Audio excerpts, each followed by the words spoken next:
look at SOA's win ratio here. 0 and 3. This is definitely not their comfort zone. And Hot Lady, on the other hand, they had a 4-1 record. They're looking extremely confident coming into this game number 2. But let's see what the draft has in store for us. I can't remember seeing a lot of Battlefield on the weekend in the other HGC regions. Can you? No, it's been a super popular map in China just forever. But like you said, it's sort of been a little bit out of favor for the last week or so. But it still pops in every now and again. For now, SOA, they realize, yeah, this was the biggest potential problem of how we could have lost the game, so we're going to remove that. Taking out the Malthael as the first ban. Oh yeah, not only was it a big problem last game, in single-handedly the biggest threat as well, it is by far Malthael's best map. The amount of damage and value you can get from his trade is just absurd. It is very hard to race against the Malthael because he can oftentimes just do the Immortal by himself while the rest of the team is defending. So I like the choice. Very safe, very standard. Wouldn't surprise me to see a Genji ban now. As do yeah, I'd like to see a Genji ban. That would be really nice. It's Genji or support. These would be our standard bans here. So the supports that would work best, I would say probably Ariel would work really nicely here. Karazim gets a little bit more value on this map than he does on others because he always gets trait value. But here is the Genji. He's better safe than sorry. Remove the other really impressive assassin that we are seeing in the meta recently. And we see an Uther first pick from SOA. Okay. Uther has been locked in. What is the response going to be by Hot Lady? Are they going to go for a double support style again, or do they switch it up? To be honest, I think on this map you can oftentimes get away with a double support because you have those long, drawn-out fights around the Immortal, but for now it seems like they're not willing to go this route again. They immediately secure Arthas, one of Carlo's best heroes, and also go for the Greymane, which is of course splendid single-target DPS against Immortals. Yes, it is. Drop into that Worgen form and you get lots of damage. Combine that with a Rhaegar as well. It's one of the best combos in the game for damaging the Immortal. And like you said, Arthur's great damage on his own as well. Could really get some good value, especially with the Frostmourne Hunger. Spam that whenever it's up. And also great for raiding the enemy Immortals, like you were talking about. So SOA, they still need their Immortal damage. They don't have to pick damage instantly.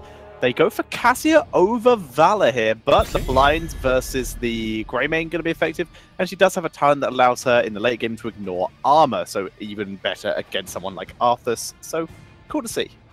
Yeah, really interesting to see the early Cassia coming out. Reminds me a little bit of what happened earlier in the day when Arthas was taken as a preemptive measure against potential Illidan plays. I think the Cassia, once again, could be something like that against double support hyper carry, because when your when your biggest DPS source is physical based, auto text based, then Cassia is going to shine here. And against the Greymane, let's face it, most of his damage comes from auto text, especially in Worgen form. So I love the Cassia. She's even safer to pick against melee assassins because they normally have to run behind her, ran past her, and they don't normally have that much poke either, so I really do like the Cassia coming in here. Indeed. So, ban-wise, hovering over a Tassadar. Yeah, 69.2% win rate. Nice. Cassia doesn't appear in too many games, only in 13 total, but does reasonably well when she is played. 9 and 4. Yeah, pretty good. Very impressive. Now, I understand the Rhaegar ban, quite frankly, because Hot Lady, you know, they still need a support. They actually banned Oriel themselves. I don't really understand that, to be honest, because they were the ones picking first after all. Maybe they didn't plan on picking Oriel in the first place, because so far there was no real energy battery. But it's kind of weird to me, because I think they shot themselves in their own foot here, reducing or limiting their support options even more. I don't think so. I think they're pretty fine with Karazim here, which I think is the support they will go for. Tassadar and then chuck in a Karazim as last pick, maybe, as they begin to take out the Alarak. The last time I could find that they actually did play on this map was versus KT, where they did run Arthas and Karazim together, and that is where they were going super all in. They were against a Tyrael comp as well, so a Tyrael Uther comp, in fact. This is looking very familiar, actually. This entire draft setup. They did not have Alarak though, so that's kind of, I think that might be new for them. I'm not sure how many times they've played this. And let's not forget about Malfurion either. Like, Malfurion is still a hero that can be picked, heavily prioritized in NA especially. So the Silence, the Twilight Dream can always be a big playmaker. However, against Uther and Turiel, who potentially have double protection against it, it's a little bit risky to sometimes pull it off, because if the Turiel Sanctification goes down first, all of your value is going to be shut down. Exactly. We'll have to keep an eye on that, see if they are able to play around that. But it's cool to see the Alarak. This was very much an E-star heavy pick that we've been seeing a lot of times. You're seeing other teams picking as well. There's the Karazim stolen away. Now they've limited their support options. That is beautiful by SOA. Yeah. And they go for Malfurion. It's still fine. I would have way preferred the Karazim, though. I think that would have been beautiful for them. They were shredded. Got some huge damage there. The support choke is real here. SOA applied so much pressure, and I love it. It's not like Karazim is a bad choice by any means, because he's a strong brawler, especially on this map. He has exceptional value, and they still managed to get a decent soul laner with the Haka. So, Tetra, I'm starting to get a little bit worried for Hot Lady here. Indeed. Do you remember what the highlighted hero of Uncle G is every time we see him shown as a highlighted player? It's that Karazim. So we could see him once again returning to an old classic. So right now, SOA, I think they played that draft beautifully. Yep. They have good race potential. They have great teamfight potential, huge sustain. It's a nice double support comp this time. A little bit unique with the Karazim as opposed to like Tassadar or Ariel, for example, to go with that Uther. But can do some crazy damage output if they want. They can even go 7-sided strike, which is going to give Karazim a bit more survivability against Arthas and some good burst against him too. So I way prefer SOA's draft here. Absolutely, and if they ride the wave of momentum all the way till the end, I don't think there's anything that's going to stop them draft-wise. It all comes down to execution, of course, and maybe Hot Lady, they've got something up their sleeves here, because they don't want to go down 2-0. They want to have at least 1 point, especially when it comes to the end of the season. But we're going to see what's going to go down here, guys. Game 2, Battlefield of Eternity. It is SOA against Hot Lady.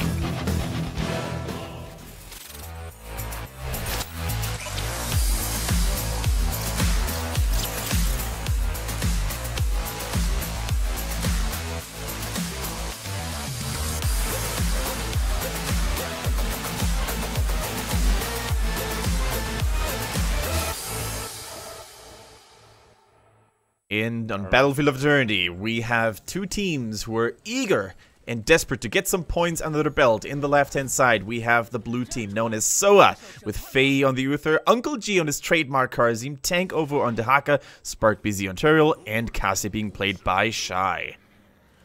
Whereas on the right-hand side, currently 0-1 in this series, they need to pick up a win to get 1 point here. It's Hot Lady with Y on the Greymane, Pommy on the Malfurion, Lias on Tassadar, Meng on the Alarak, and Carlo on the Arthas. And I'm pretty sure, Tetra, that Hot Lady, they're dreaming of Stukov right now. They would have loved to have Stukov in the map pool, or in the hero pool, excuse me, already, because then all of their sorrows and worries would have probably stopped to exist. But for now, they're going to have to be satisfied with Malfurion, and they apply some immediate... Why? What? Why? Why? Your name is so appropriate. Why? Why? Now Alarak's focused down too. Hot Lady, I don't know what's happened to you, but... Oh, good. No. That has to be the nerves. I don't see any other explanation. Like, nervousness and being a little bit unfocused. Like, I've never seen anything like that. I don't know. This Hot Lady, come on. Shy actually just darted around the map there while trying to saw that too, yeah. that wasn't their fault though, that just happened. They're not even soaking bottom, Tetcher. Hot Lady, during all of this, they were not soaking in the bottom. Look at the XP. Yeah, we are seeing Tassadar on his way down there, pops an Oracle to make sure he's not about to be ganked as he heads down. Now he's going to be clearing that out. Nice silence by Alarak. He's trying to drop some kind of defense. Hot Lady, they aren't too far behind. Yeah, those kills are a big deal, but they can still turn it around as they drop great damage on Karazim. There's the lightning, and they're turning it round. Carlo getting great value. The Disco Strike does miss this time, but they can try and finish off the root lands. They don't get the Tyrael they wanted, but they do pick up Uther. Okay. It's all good hood for now. Hot Lady, they made up for their early mistakes here. They caught two people off guard by SOA, and they're a little bit further even once again in XP. So they came back from this early mishap, but still. Hopefully it's not going to have too much of an impact on their overall gaming performance. Now, Level 1, by the way, we see the... help me out here. We see the mana region for Malfurion. It is an Innovate talent, but I can't remember what they're called. Oh my god, I played this talent so often myself. They have a load of new ones. Oh, Tassadar. Oh, shield. Oh, D-shift. no. D-shift. No. Do you not have it ready? No dimensional or? shift. I assume he didn't have it ready. He would have used it if he did. Yeah. Oh, well. That's a little bit sad. Just think now, like, I don't know the names of Malfurion's Innovate talents. It is still Shadow's Clarity. I didn't know if it was renamed or not. There we go.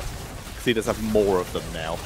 Of course, lowering the cooldown and increasing the mana value regenerated by his trait, by Innervate, which is very, very nice if you have mana-thirsty heroes like the Aurek, like the Arthas in your team. Arthas, speaking of which, went for block, which makes a lot of sense against Cassia. And I think other than that, maybe it's worth mentioning Hammer of the Lightbringer for Uther at level 1, giving him a sectional mana regen and, of course, a lower CD on his stun. And the speed boost. He is going for a full hammer build here. Moving forward, Uncle G taken out. Shy taken out. Hot Lady coming back there like, okay, that was 100% a fluke. We're sorry. Refocus. Let's go. Ignore everything that happened in the first 20 seconds of this game. And they got a triple kill at that. Uncle G falling first, and then it was only a question of time until Cassia and Uther followed suit. And that's actually a big drawback for SOA so far, the lack of mobility. Cassia, she doesn't have an escape when she's getting caught by Arthas. Same goes for Uther, same goes for Dehaka, and even Karzi can only dash so often. So big wins for Hot Lady over and over again. And SOA, they're trying to defend this Immortal. They are moving in, going to try and put some pressure, but it's so low, it's too late. Drop Storms, drop Moonfires, there's no way they can defend it. They have to just get a kill out of this to make this raid worth in the slightest, which they can't do. Smith very nearly denies the B from Carlo, but he is able to back out. But you say escaping Arthas. What do you think about maybe going for the movement speed talent on Cassia, the War Traveler at level 7 maybe? That could definitely be a choice. I mean, of course, the Surging Light is always nice to have. The D-Explosion can definitely add a lot of damage to your kit. However, as you said, mobility might be more important in this case because there's so much crowd control in the set of Hot Lady. Not only Arthas, also we have the Roots from Malfurion, we have the Aurek shoves as well. There's just, and maybe even a Forcible later. There's just so much potential. Yeah, I honestly think that the mobility would be super useful, especially seeing as we already have mobility from Uther, so just have them with great chase potential. Discord strike, delay, dead. See you later. Delay to dead. As we do see Hot Lady continuing to put pressure onto this top lane now with no defense, and someone not even gaining a counter advantage. They grab a Merc camp, which Arthas can clear without a huge amount of difficulty. And I think they're gonna have to go all in now, trade forts and maybe trade towers and maybe even the fort for the top fort that they're 100% guaranteed going to lose here. The mercenaries are gonna help a little bit, but yeah. Can they do it? Uther just fully stacked his Q a bit. His level 1 talent, his auto attacks there, so got some. Now it's gonna get cooldown reduction on his stuns, which is going to be really, really nice in the later game. They aren't able to counter push though. Both teams do keep their forts alive though, so that is the good part. Yeah, actually both teams were not willing to lose anything here. So Hot Lady pulled the trigger and recalled. Now both teams also taking that fallen Shaman camp, which is always a very nice thing to do. You can see how Hot Lady activated it immediately, and so they're trying to wait a little bit longer, because if you activate it later, the enemies are going to have a harder time dealing with it because you have more time available while you're fighting for the Immortal. And now both teams are probably going to try to get rid of those camps, because keep in mind, those fallen Shaman camps, they can down keeps. That's how strong they are in terms of pushing.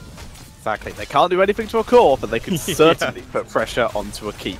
Yeah, as we do see. SOA, this is the point of when you take it early. SOA's Shaman camp is still pushing a little bit. They even have to hack up with it. Whereas Hot Lady's is actually still alive. It takes one more attack to kill it, and they waited a bit too long for that. And there we go. They're going to finish that off. But the difference is, SOA's is gaining value because they took it later after they knew where Hot Lady were. Hot Lady gets no value because SOA knew exactly where to rotate to. But in return, Hot Lady gets a lot of value on the enemy Immortal here. I'm not really sure why SOA... Yeah, they shredded the first 50% down like crazy. I'm not even sure why SOA decided to put so much effort into the Impaler camp here as well, because those, unlike the Fallen Shamans, are not really that threatening. So they're now going to have to defend their own Immortal, maybe pick a hero or two, maybe let the Hawk get some soaking done so for the first time they can get a major XP lead towards 10. So I think SOA is going to play this a lot more patiently now than Hot Lady. Yeah, they're on the full defense right now with Dahaka trying to soak. As long as he doesn't get blown up again, then he has a really good chance here. Spear lands onto Tommy, who's able to pull back a bit. Discord Strike lands. Cassia pull it out. Does have the bursting light. So trying to turn it around is in the healing reduction though. Takes huge damage and is killed off by Tassadar from behind, who's still getting good value. There's a good Discord Strike to try and turn it around though as Y pulls back out of range. They focus on Tyrael to blow him up and they will be able to finish him off, making it a 2-for-0 for Hot's Lady. Very nicely done. Good team fight. Good team fight for Hot's Lady, but I don't really understand why Shy kept standing still. So he got rooted first, okay, that one I can understand, but immediately after getting rooted, he used his Fend, which basically caused him to get frozen in place again. He didn't even drop the blind first. No, so he no, he didn't get the leech value from there. Yeah, so he stood still, took additional damage, or normal damage, which he normally could have prevented. So yeah, that was kind of weird. I think maybe he wanted the enemy team to focus him down so his teammates could clean up and process, but none of that actually happened. Level 10 is around the corner for Osley. They use it, and they're about to take that fort if they kill Shy.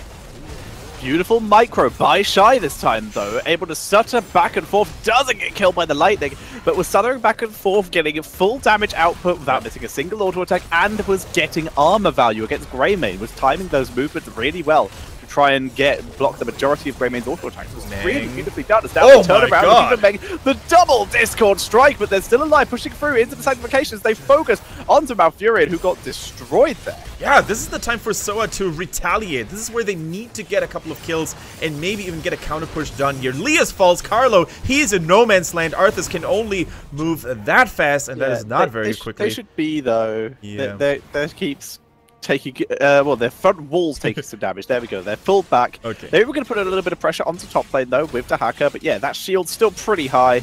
We're going to see Uther and Cassia try and burn this down as quick as possible. They will lose both towers. They should be able to save their keep, though, pretty easily, especially with now that Karazine is back to help as well. Good synergy, by the way, between SOA's individual team members. I really liked Haka's performance in particular. Tank Ovo was able to drop a beautiful isolation on Malfurion, preventing him from using the Twilight Dream, and as such, he was an easy target to focus down. Spark BZ now in trouble. Ildurant's Might is good, though. But yeah, I really liked the immediate takedown on Malfurion. Really let them snowball out of control in that team fight. Yeah, they use 7-sided strike. They have that, by the way. Light Ball, Lightning, Divine Shield, Isolation, and we even saw the Sanctification getting crazy value. So very nicely done by SOA, able to take that team fight. They do lose their top fort, though, and as such, Hot's Lady still with a level lead. Gotta give credits to Meng, by the way, on that Aurek.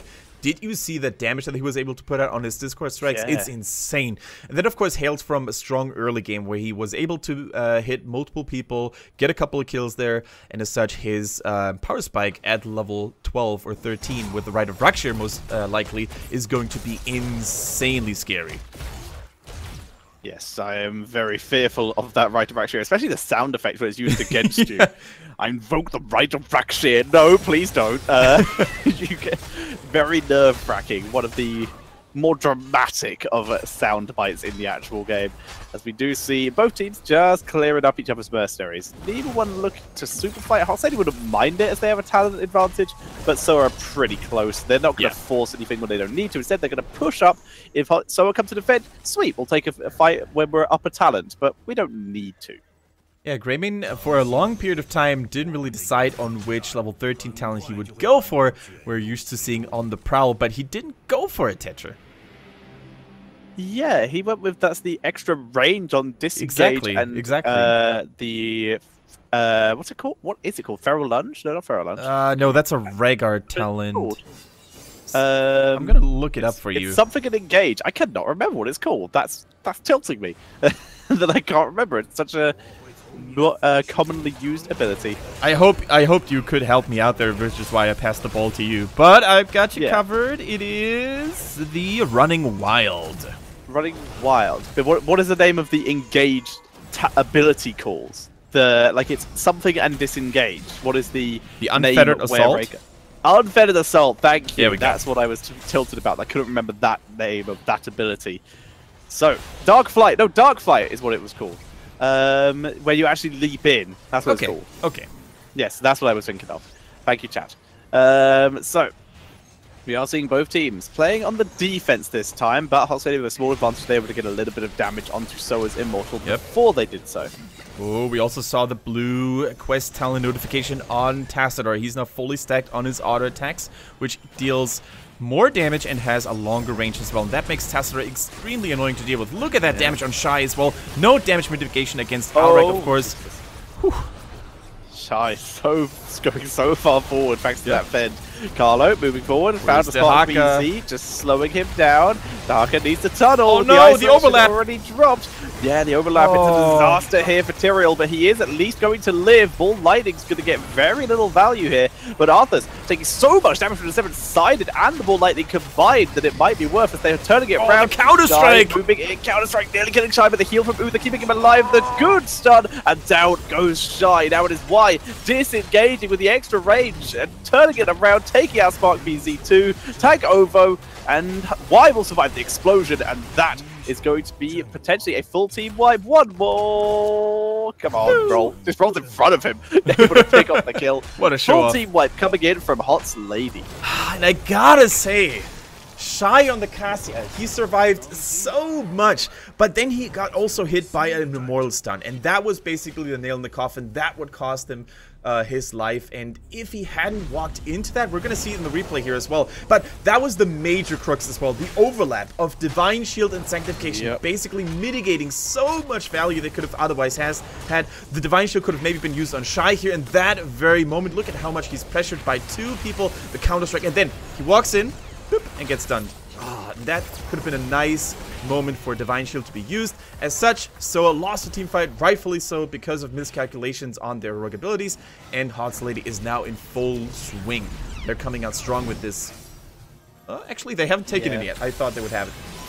Yeah, they're still having to poke down because the support timers are still quite low. But yeah, that fight was a little bit wonky. The fact that Arthur survived as well was a big deal. Dahaka, when he was running past, I think he saw tongue available. Could have attempted to grab him if he didn't. I apologize. But right now, Hot Lady still a little bit ahead, but SOA, they're just looking for kills right now. Seven-sided, delay, keeping Karazima alive, and to move back in. They've got an isolation there on Malfurion. Icebox keeps him alive, Sanctification, so they can try and turn it around. The Divine Shield double layer again, though. This time onto Cassia, as they try to drop the damage. They've already killed off one member each. Karazima for Malfurion, both teams using support as Y turns it onto Tyrael, is able to finish him off as they go for Dahaka. Alarak takes huge damage from the Tyrael explosion. Faye tanking through, he's 1v3. Look at the damage, gets the stun, gets the kill. Now it is just Dahaka speed boosting through. It is just Dahaka versus 3. It's a 4 for 2. But Hot Lady able to finally pick up that Immortal. I can't believe that Alarak actually died there. All he had to do was just walk away and, you know, see Uther fall from a very cozy distance. But he was the cocky High Lord of the Talarim after all. He just wanted to take out his foe with his own hands, and he had to feel the hammer. And rip stacks indeed. Oh boy, oh boy, oh boy. Only in China. Ladies and gentlemen, the most aggressive region in the world. And it earned this title for a reason. Yeah, he's actually right, oh, hang on, Tassadar having to burn a dimensional shift there. I doubt they'll go too far for this. That would be so risky.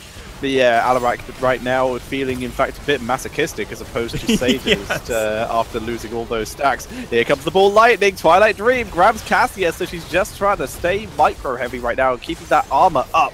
As Tank Ovo is pressured in, tanking through, drops the burrow, force wall, zoning him out. He was able to get the isolation. No, he wasn't able to get the isolation off. Divine Shield this time. Nice. Keep Cassia alive. Sanctification will be up in a second, but no, down goes Tyrael. No Sanctification will be available. Get some good damage output though. Counter-Strike doesn't get popped. Karazima to the backline trying to focus down Pommy, but they're not able to do so. It's 2 members down. It's a 3 versus 5 with the Immortal low. They can still defend. This is possible. As Shy drops damage output, trying to take down Y, who is going so much damage by Shy. He's dropping low. Y can't make its way through as they turn it around. Uncle G's finished off. It's just up to Shy to hold this together. They kill off Rhaegar. It's just Uther. Go Uther. You can do it. Down he goes. And that's going to be Oh my god. Hot Lady will take the game and make this a 1-1. The Holy Ground, of course, did have additional zoning potential, but in the end, it was just too much damage done by Hot Lady. Valiant defensive efforts, though, by SOA, and the masters of comeback. Hard Slater. They do it again. They came back in map number 2 after a long fought battle.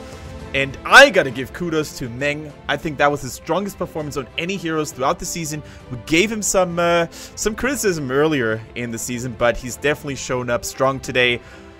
And Tetra, man, I gotta say, that was one hell of a series.